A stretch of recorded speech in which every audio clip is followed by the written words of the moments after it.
Gloria a Dios. Puede sentarse, amada iglesia. Dele la gloria al Señor en esta mañana.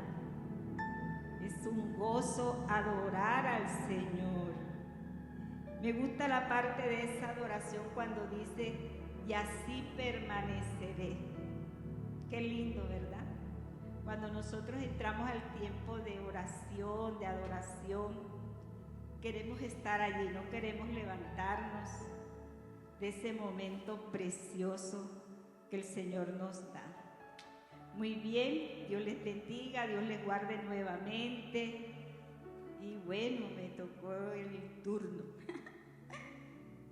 Esta mañana cuando me levanté a mi devocional, el Señor me hablaba allí en Nehemías, cuando decía que nos levantaremos y reedificaremos.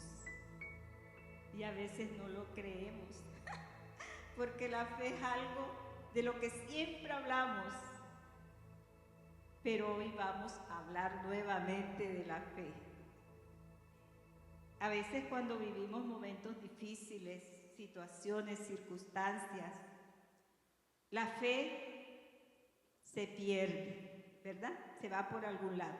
Pero en esta mañana yo quiero compartir un tema que titulé, el Señor me permitió allí, cuando mi hermano me llamó por el título, yo estaba orando, Señor, yo hago el bosquejo y todo, y después miro cómo le coloco el título y lo saqué del bestseller mundial. ¿Sabe usted cuál es el bestseller mundial? La Biblia. El libro más vendido en el mundo, más de 100 millones de ejemplares en 100 países y 23 idiomas.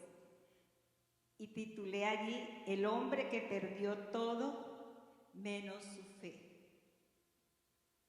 ¿Verdad, hermanos? Y me traía el Señor a memoria como cuando hubo la pandemia, que había muertos, enfermos, había tanta cosa. Mucha gente perdió su fe. Otros de pronto se fortaleció su fe. Y siempre estamos hablando de fe. Pero antes de entrar a ese hombre que lo perdió todo menos su fe, yo quiero compartir un poquito aquí acerca de 3 tipos de fe. Hay 3 tipos de fe y son los que en esta mañana quiero hablar un poquito para después poder entrar a desmenuzar la vida de este hombre maravilloso.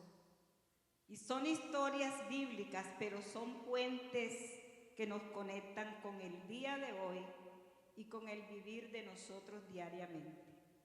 Porque si yo preguntara en esta mañana, ¿cuántos de ustedes han pasado momentos difíciles, situaciones? Más de uno levantaríamos la mano. Y por eso quiero hablar en esta mañana, compartir de estas 3 clases de fe. Que está la fe salvadora. Déjenme busco en mi libreta que aquí tengo de todo. De la fe salvadora, de la fe como fruto y de la fe como don. La Escritura en el libro de Hebreos, en el capítulo 11, versículo 1, nos habla de la definición de fe. Y es un texto que yo creo que todo el mundo se lo sabe. Dice, pues, la fe, la certeza de lo que se espera, la convicción de lo que no se ve. Esta es una fe de seguridad, de confianza plena, de convicción y certeza. Sin embargo, las Escrituras nos enseñan que hay otros tipos o clases de fe, que es muy conveniente saberlas para poderle dar una correcta aplicación.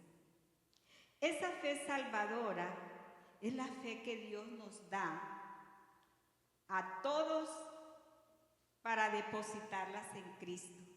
Es esa fe que cuando un día hicieron un llamado o alguien les compartió, usted levantó su mano y dijo, yo acepto a Cristo como mi Salvador. ¿Qué ejemplo de esta fe tenemos? La fe de Ruth la Moabita, allí registrada en el libro de Ruth, capítulo 1, 16. Vemos la historia de Ruth cuando anduvo con Noemí y esta mujer pudo decir, tu pueblo será mi pueblo y tu Dios mi Dios.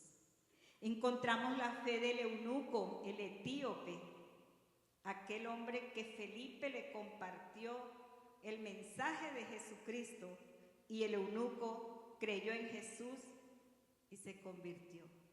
Es la fe que Dios va poniendo en nosotros. Y está la fe, otro ejemplo de Cornelio, ¿verdad? Creyó en Jesús, allí en Hechos 11, 14 al 18, y Cornelio se convirtió a Jesucristo. Esa es la fe salvadora.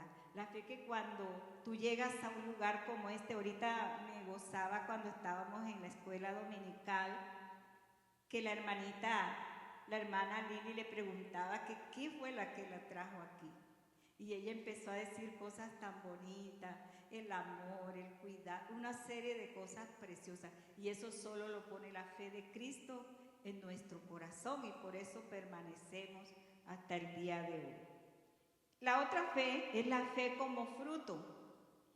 Esta fe se refiere a la fe de una persona que nacida de nuevo, ¿verdad?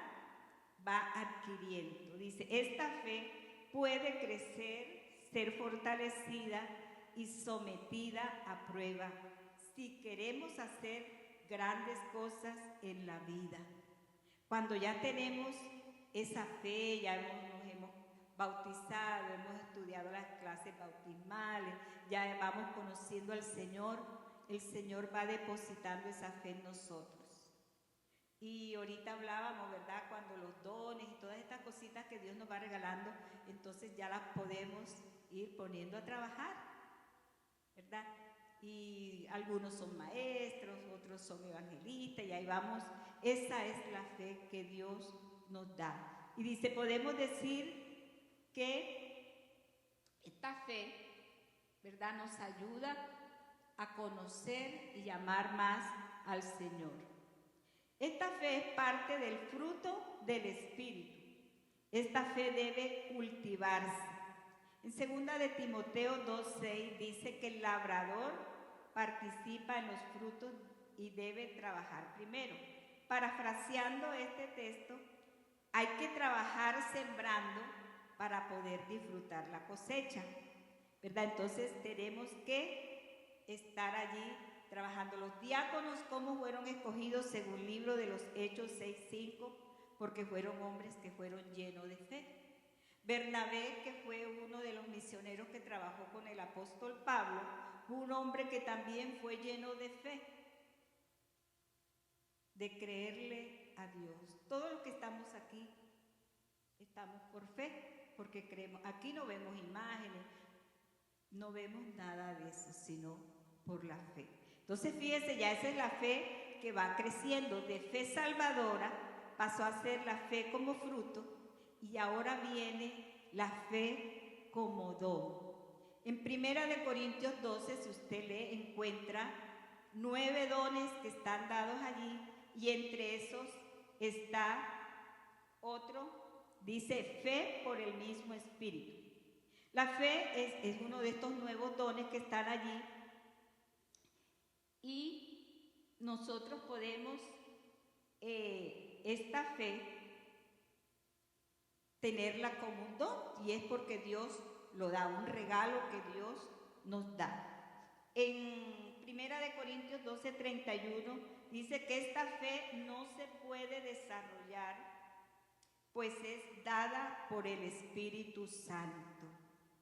De pronto la fe salvadora es la que Dios va poniendo y uno se va como esmerando, pero esta fe como don viene directamente del Espíritu. Esta es la fe que aunque pasemos por todas las cosas, nunca nos vamos a quejar.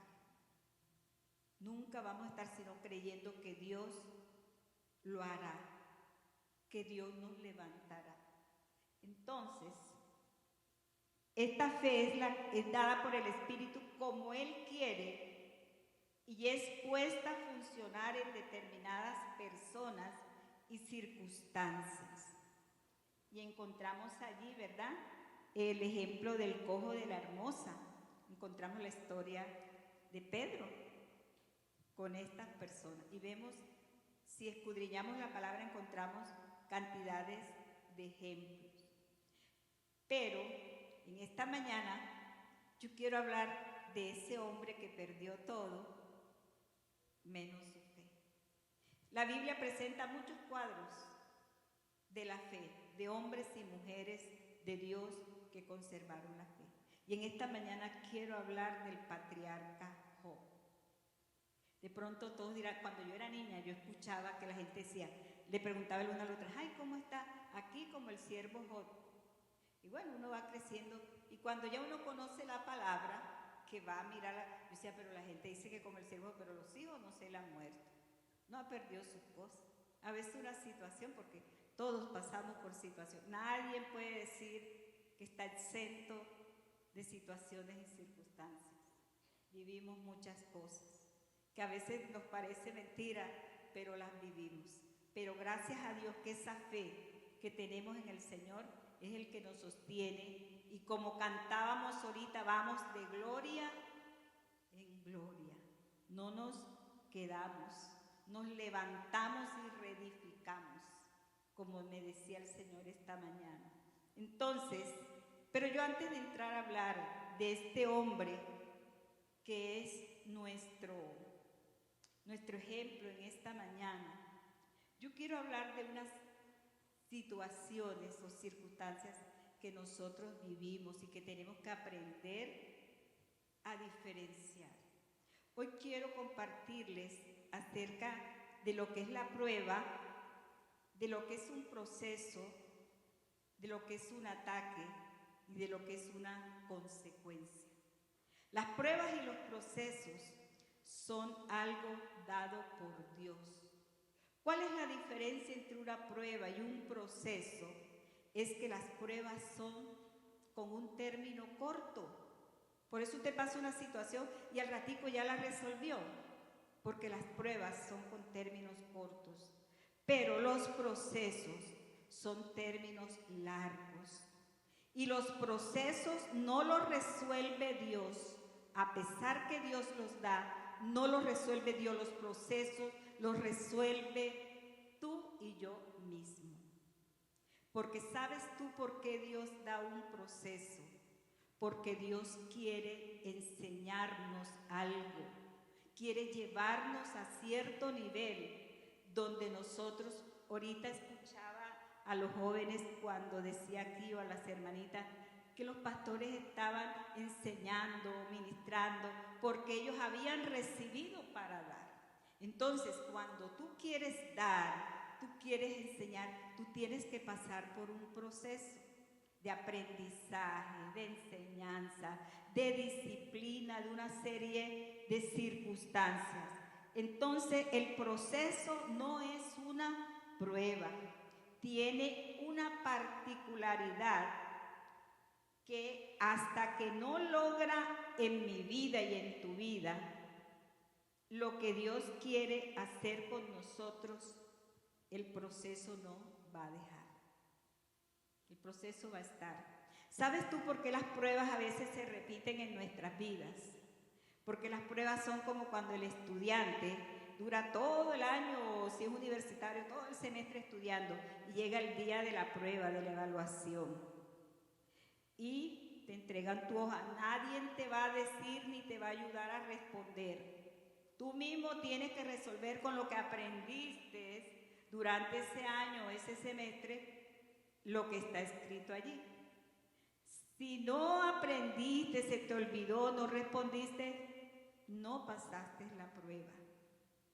Pero si aprendiste y resolviste las cosas, pasaste la prueba. Mire como Abraham, Dios le dijo a Abraham, ellos no tenían hijos y Dios les regaló un hijo. Y precisamente la prueba era que Abraham entregar a su hijo a Dios. Dame tu Isaac. De pronto Dios nos está diciendo en esta mañana a nosotros, dame tu Isaac. Algo será nuestro Isaac en nuestras vidas. A veces nuestro carácter, a veces nuestra forma de disciplina. Hay muchas cosas que Dios quiere corregir en nosotros y que estamos como ahí. Pero ¿qué hizo Abraham? Abraham esa prueba la pasó rapidito. Él enseguida se fue al monte Moriah, llevó a su hijo, preparó todo y hizo conforme a lo que la palabra está escrita, ¿verdad? Y pasó, él vio después allá el corderito trabado, epa, este es el que va a reemplazar a mi hijo, y se pasó la prueba. Pero a veces las pruebas se repiten porque nosotros no pasamos la prueba. Hay veces que Dios quiere, un ejemplo, que tú madrugues a orar o en la noche tengas tu devocional, que diariamente leas la palabra, que no sea el domingo cuando vienes a la iglesia. Caemos en afán, en ansiedad, en cosas, se pasa el día, el tiempo y nuestra relación con Dios se quedó solamente en una palabra, se pasó el día, no oramos y necesitamos. Y a veces Dios quiere llevarnos a esas cosas. ¿Y qué nos pide Dios? De pronto tu talento, tienes un talento, un ministerio, pero estás ahí. Y Dios te está pidiendo y te prueba. Entonces, las pruebas y los procesos sí son de Dios. Por eso cuando pasemos momentos de pruebas o de procesos, hermanos, no estemos quejándonos, ni estemos, y yo lo digo por mí, porque yo creo que todos nos hemos quejado y ahora vamos a ver. Por eso a veces decimos, sí, tengo fe y tal, y al principio tenemos fe. Pero cuando la prueba se acrecienta, el proceso va aumentando, porque hay procesos que pueden durar meses, pueden durar un año. Pero nosotros necesitamos pasar por esto porque son de Dios. Hay personas que Dios, ¿verdad?, le pone un proceso y en lugar de volverse, Señor, aquí estoy, humildemente, Padre, perdóname que he hecho tal y cual, no, se vuelven resistentes, se vuelven soberbios, ¿verdad? Y Dios no quiere eso. Dios quiere que tú te sometas a la voluntad de Dios. Hay que someter la carne, hermano. Hay que someter la carne. Muchas cosas, muchos afanes. La Biblia nos enseña muchas cosas que hoy en día la vemos.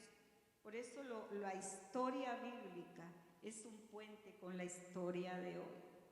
Nosotros vivimos situaciones de afanes, de cosas. Y la Biblia dice en Mateo 26:41 que el espíritu a la verdad está dispuesto, pero la carne es débil. Y es así, a veces el Señor nos levanta como a las 3, 4 de la mañana y nosotros queremos, ay, de pronto quiero orar, el espíritu de pronto te dice, ora. Ay, no, tengo sueño y usted se queda durmiendo. Pero sabe que las oraciones en la madrugada son los tiempos, y todos los que lo han experimentado saben que son los tiempos más hermosos, donde Dios te habla, te muestra, te dice, y Dios va haciendo su obra en nosotros. Entonces, a veces no nos queremos someter a la voluntad de Dios, y por eso estamos ahí, en la prueba, en el proceso. Y tenemos que dejar, ¿verdad?, que Dios reine en nuestras vidas. Cuando nosotros salimos aprobados del proceso, ya no somos igual. Ya aquella soberbia, aquella prepotencia, aquel orgullo, como cantábamos ahorita, ¿verdad?, los pies de Cristo, ahí los dejamos. Y ya no somos iguales. Los que vamos creciendo en el Señor podemos experimentar eso. Yo hoy a veces me siento a analizar mi vida espiritual porque es necesario, hermano. A veces uno hace el balance que me gasté tanto en el almuerzo, me gasté tanto en la vida espiritual. Hay que hacer lo mismo, evaluarse. ¿Qué estoy haciendo? ¿Cuántos años he estado en el Señor? ¿Qué he hecho? ¿Qué no he hecho? Señor, ¿qué puedo hacer? Yo siempre digo, Señor, déjame trabajarte hasta que tú vengas por mí. Pero Dios siempre nos enseña que después de ese proceso que tú pasas, ya no eres igual, ese orgullo, esa vanidad, pero hay algo que permanece allí, es ese amor que el Señor nos da. Esa característica para amar al débil, a esa persona que de pronto, ay, no, ese hermanito es cansón, ay, ese hermano, ese es el amor que Dios pone. Servirle al Señor, crecer en el Señor. Yo amo esta juventud, ustedes vieran, lloro por ustedes, porque yo los veo a ustedes que son esa iglesia del futuro con poder. No deje de estudiar la palabra, la escuela dominical es importante, cada servicio es importante, porque ahí es donde crecemos. Yo todavía no he crecido, mira que estoy chiquita, mentira. Yo todavía sigo estudiando, digo, Señor, yo anhelo conocerte. Ahorita mismo estoy orando porque quiero hacer un estudio que salió a nivel espiritual y me parece bueno. Yo, Señor, ayúdame. Y oro, no nos podemos quedar así. Por eso los procesos, no se queje, mi hermano. Todos vamos a pasar por procesos y por pruebas, porque Dios quiere perfeccionar su obra en nosotros. Cuando usted lee la palabra que dice, hasta que lleguemos a la estatura de la plenitud de Cristo, es eso, por procesos, por circunstancias, donde tú vas creciendo, donde tú vas aprendiendo. Cualquier cosa que nos ocurre, no nos ocurre sino porque a veces Dios permite eso para enseñarnos. Y algo que todavía no hemos aprendido en el Señor es a descansar en Dios. Nos desesperamos, nos angustiamos. Pero llegará un momento, como digo yo ahora, ay, yo no sé, Señor, ya yo soy tu responsabilidad, tú verás a ver si me dejas. Y me río porque Dios va haciendo la obra y Dios va dando esa madurez. Ahora voy a hablarles qué es un ataque. El ataque es como un disparo del diablo, es un dardo. De pronto, para los que no saben, un dardo dice que es un arma delgada, pequeña, y que se tira o se arroja con la mano. Y por eso usted escucha en la Biblia que dice los dardos del enemigo, ¿verdad? ¿Para qué los usa? Para destruirnos y para destruirnos y para enfrentar situaciones difíciles, donde nosotros estemos allí.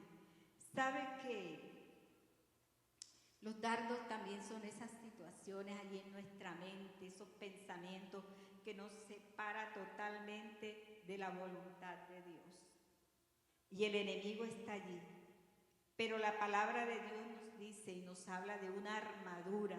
Nosotros debemos estar blindados con la armadura de Dios.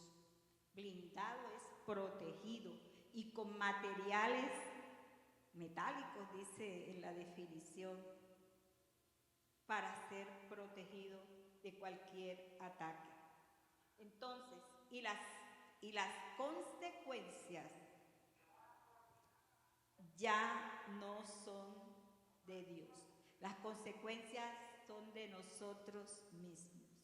Cuando nosotros nos salimos de los parámetros, de los fundamentos, de la ley, de todo lo que Dios nos ha dejado para tomarlos y trabajar en nuestras vidas, no escuchamos el consejo, nosotros sabemos a qué consecuencia vamos a tener.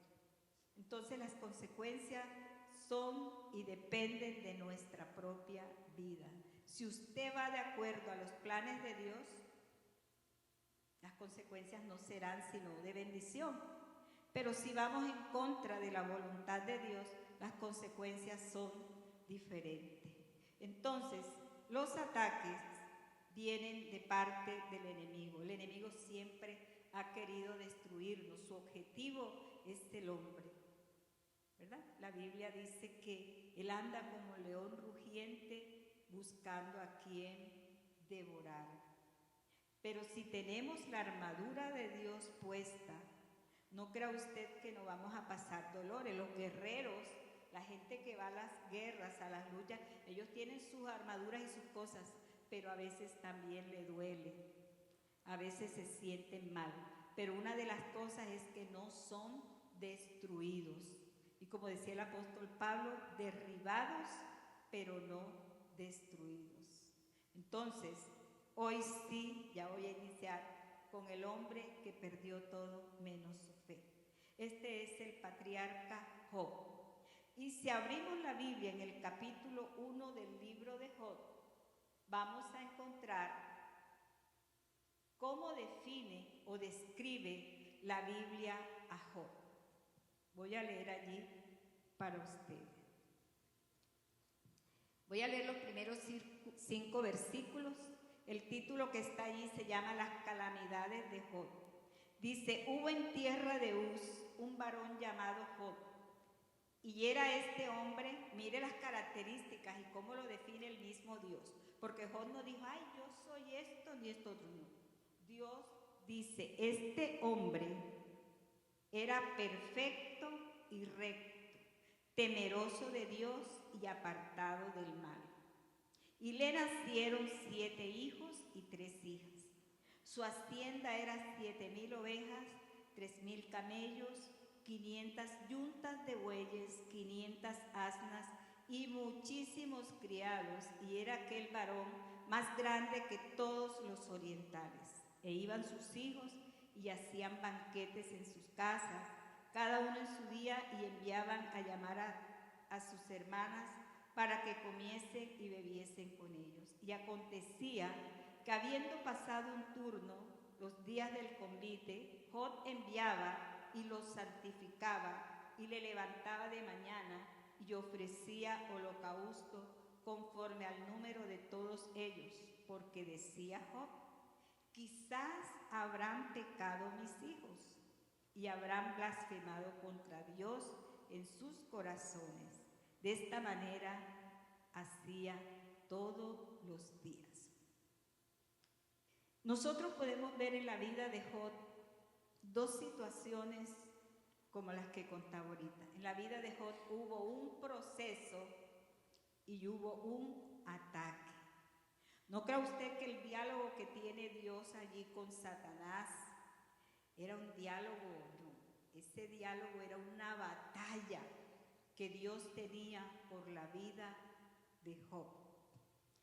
Y mire que la palabra de Dios lo describe como un hombre perfecto, temeroso de Dios, apartado del mal. Esta situación, ¿por qué la miramos como un proceso? Porque esta situación, a pesar de que en un día perdió todo, porque este hombre en un día perdió todo, hijos, criados, animales, perdió todo. Pero dice en el mismo libro de Job, capítulo 7, versículo 3, que este proceso duró meses de calamidades. Una calamidad es una tragedia, algo terrible. Y eso vivió este hombre. Y si nosotros miramos por qué este hombre hoy en día es un ejemplo para nuestras vidas, es porque Job no era cualquier persona. Dios conocía a Job. Y por eso Satanás estaba bravo, así como está bravo por cada uno de nosotros. En el momento que usted y yo decidimos, sí, yo creo en Jesucristo, y empezar a caminar con Dios, Satanás nos perdió. Y él nunca ha aceptado de que nos perdió. Y por eso siempre vive tratando de que el hombre se desvíe, que el hombre, él quiere recuperar la vida del hombre. Por eso, mi hermano, nosotros que estamos militando, caminando con el Señor, no importa lo que pase, lo que venga, no dejes a Jesucristo. porque cosa horrenda es caer después en manos del Dios vivo, después de haber caminado con Cristo, apartarte de Él. Porque ese es el objetivo del diablo, apartarnos de Dios. Yo conocí personas que estuvieron en el alcohol, en la prostitución, muchas cosas, porque en los años que uno camina con el Señor conoce de todo. Y mucha gente de ellos volvieron al alcohol, volvieron a sus vidas pasadas. Y es muy difícil cuando una persona que camina con el Señor se va al mundo para regresar. Es difícil. Solamente el Espíritu Santo de Dios puede traerlo nuevamente a los caminos del Señor. Entonces, Job, dice la palabra aquí, que era este hombre. A veces pensamos que solamente las situaciones difíciles son para las personas pobres. No.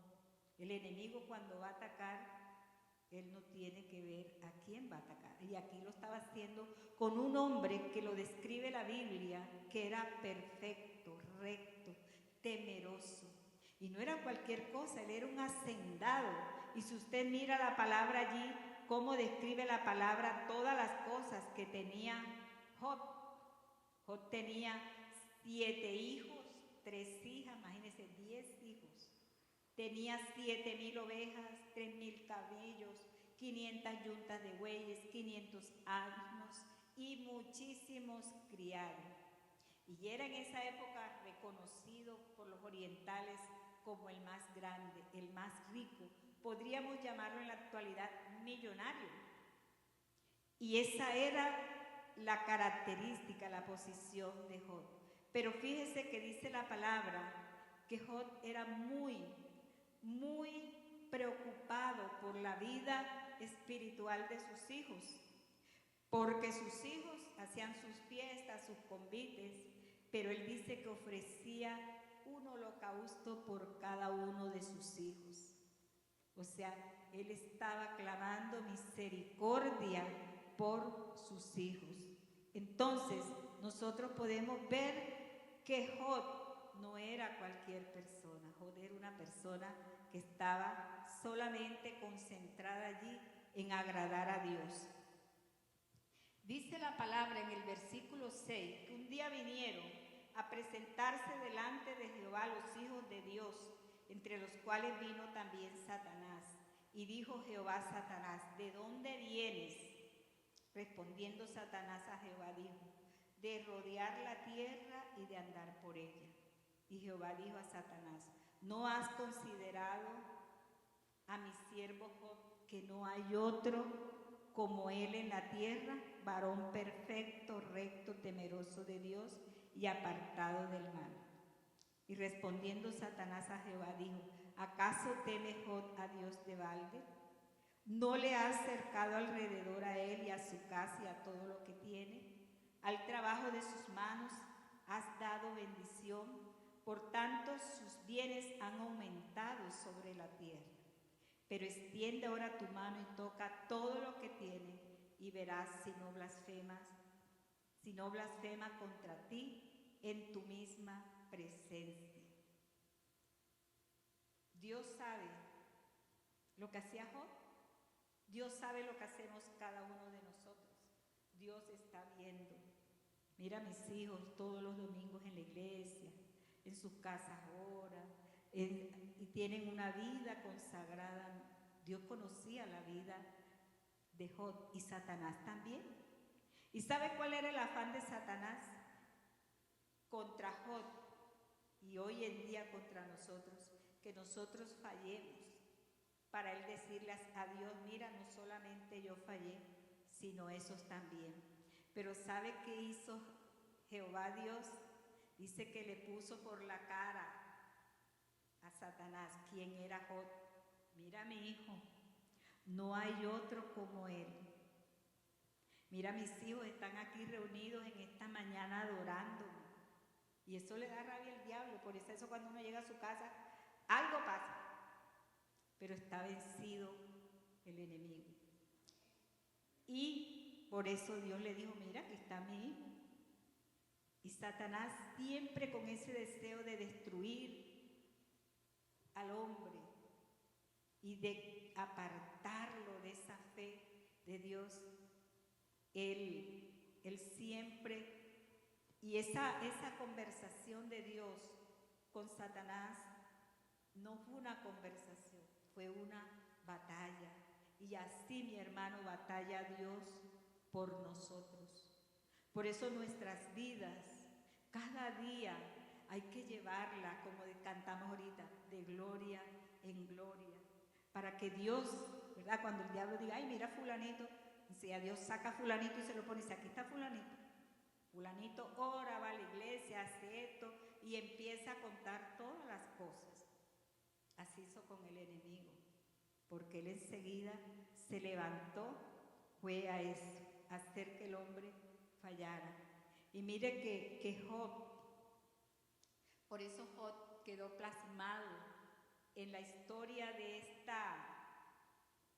la Biblia, como una lámpara, como un ejemplo, como una evidencia, mi hermano, que esta fe de este hombre, ¿verdad?, de Job,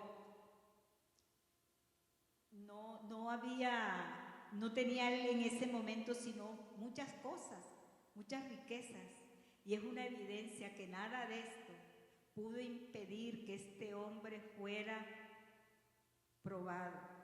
¿Y sabe usted por qué Job, además de ser probado, pasó el proceso? Porque Satanás lo desafió. A veces nosotros pasamos procesos y situaciones y nosotros, en lugar de orar, de fortalecer nuestra fe, nos quejamos, ay, pero Dios me abandonó, Dios me dejó aquí tirado, no sé qué, no sé cuándo. Pero Dios permaneció allí. Cuando Dios le dice al enemigo, ¿dónde estabas tú? Rodeando la tierra y de andar, o sea, paseando y mirando a ver quién está mal parqueado para derribarlo, destruirlo. Por eso, mi hermano, así de usted pase el día más afanado de su vida, no deje ese día siquiera en un minuto decir, Señor, gracias y guárdame, porque el enemigo está mirando. Ay, fulanito se acostó sin orar, fulanito se levantó, y todo el enemigo está pendiente de nosotros, así como Dios también está pendiente de nosotros y ve todo lo que nosotros hacemos. La palabra de Dios dice que nosotros estamos descubiertos, desnudos delante de Dios. Por eso es importante que nosotros marchemos. No importa, mi hermano, mire, Job era un hombre que lo tenía todo.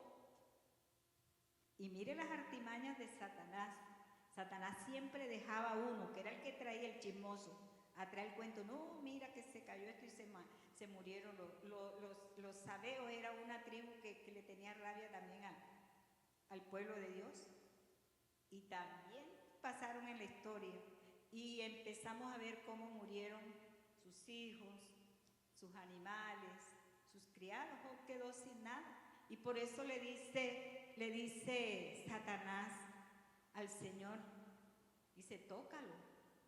Fíjese lo osado que es el diablo, le dice al mismo Dios, tócalo. Pero Dios es Dios. Dice, no, pon tu mano sobre él. Y una de las cosas que Dios le hace una observación y que Satanás respetó fue la vida de Job. Él perdió todo, pero su fe no.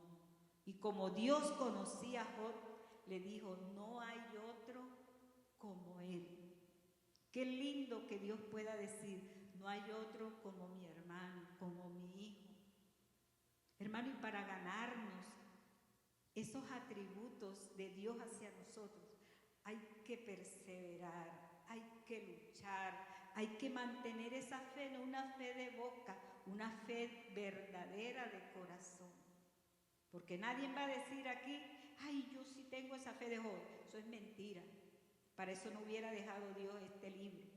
Porque muchas veces tenemos fe y pasamos momentos. Hermano, si yo contara mi testimonio, que un día esto lo voy a contar, para que veas tú los años de servir al Señor, lo que vivimos y cómo tú puedes levantarte y reedificar. Cuando Dios me daba esa palabra esta mañana, yo decía, ay Señor, gracias, gracias, porque a veces nuestra fe mengua.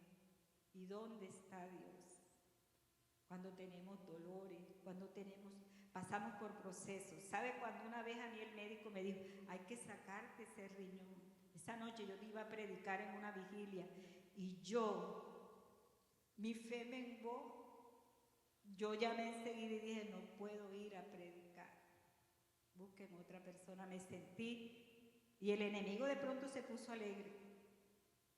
Pero no. Yo siempre he creído que esa muerte de Jesús en la cruz no fue en vano, mi hermano. Hoy estamos aquí. No dejemos que el enemigo, porque el enemigo siempre va a estar ahí. Vea, el enemigo no solo se presentó una vez. ¿Y sabe a qué se presentaban los hijos de Dios? Los hijos de Dios se presentaban a rendir cuenta a Dios de su trabajo y a recibir otra misión. Y en esa se coló Satanás.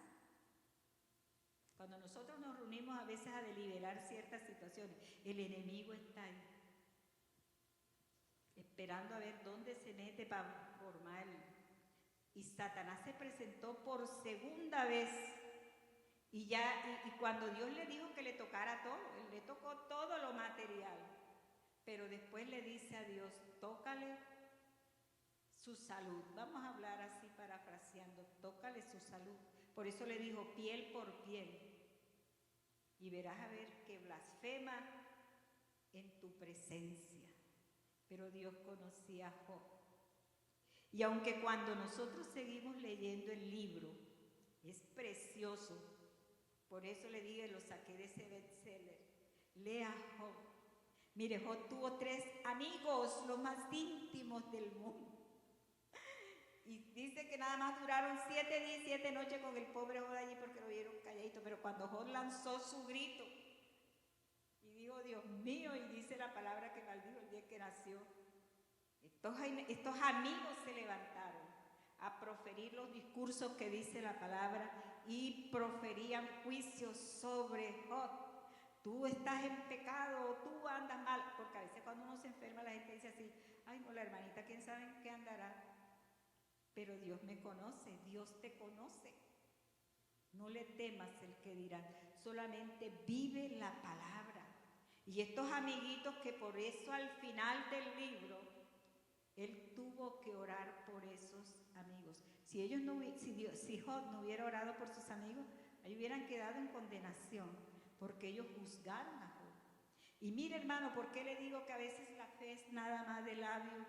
Porque cuando la fe es de corazón, como la fe de Job, él un día se plantó, y yo me imagino que Job estaba cabrero, ya tenía rabia, ya las cosas van pasando, y dice que empezó como ese diálogo con Dios. Contéstame, Dios, ¿por qué estoy así?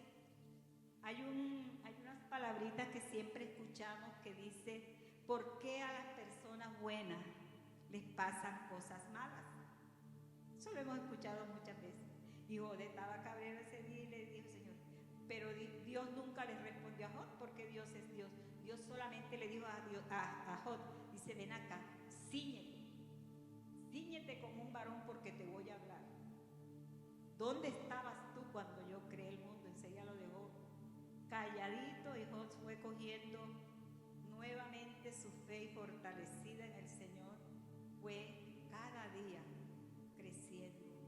Por eso dice la palabra cuando termina el libro, de oídas te había oído, pero ahora mis ojos te ven. ¿Cuándo podemos decirle al Señor, mis ojos te ven? Te he oído, Señor. ¿Cuánta palabra no ha escuchado usted y yo? Pero cuánto hemos visto a Dios de cerca. Mire que Job, su esposa, le dijo, maldice a Dios y muérete, porque ella pensaba que la muerte era la solución a la situación, al proceso. Y Job dijo, has hablado como una mujer necia. ¿Acaso recibiremos de Dios todo lo bueno y no lo malo? Y dice el versículo que lo voy a leer, dice: y en todo esto no pecó Job ni atribuyó a Dios despropósito alguno. Hermano, vivimos momentos difíciles. Esta palabra hace rato ha estado en mi mente y en mi corazón. Pero ahora cuando vi a nuestro pastor enfermo, a mucha gente que yo conozco pasar momentos difíciles hasta de muerte, yo decía, Dios mío, hasta uno mismo. En estos días de pronto se me disparó así la presión y yo me encuentro a veces con la hermana allá en las 9 veces y está uno ahí atento, cuidándose. Este día que fui, el médico tenía 2 asistentes y 2 muchachos que son como estudiantes y él preguntó: pregúntele a ella porque ella tiene un tapaboca, porque yo cuando voy a esas empresas yo me pongo mi tapaboca. Yo le digo no, porque uno viene a lugares donde hay mucha gente con gripa y por mi situación pues yo me cuido. Y él empezó a decirle, yo vio, y ahí aproveché y empecé a compartir la palabra y me dio risa porque el médico decía, si estás haciendo publicidad religiosa, no sé qué, no sé cuándo, y terminó diciendo, me dio a entender, empezó a decir la palabra, a citar la palabra, me dijo, ay, ¿ahora quieres que te diga amén? Y yo le dije, pastor, doctor, es que usted también se la sabe. Dice, claro, yo también conozco la palabra. Era un hombre también temeroso de Dios. Entonces, y los muchachos se quedaron así, yo les empecé a hablar a los muchachos. Entonces, hermano, Dios necesita una iglesia que se levante y diga,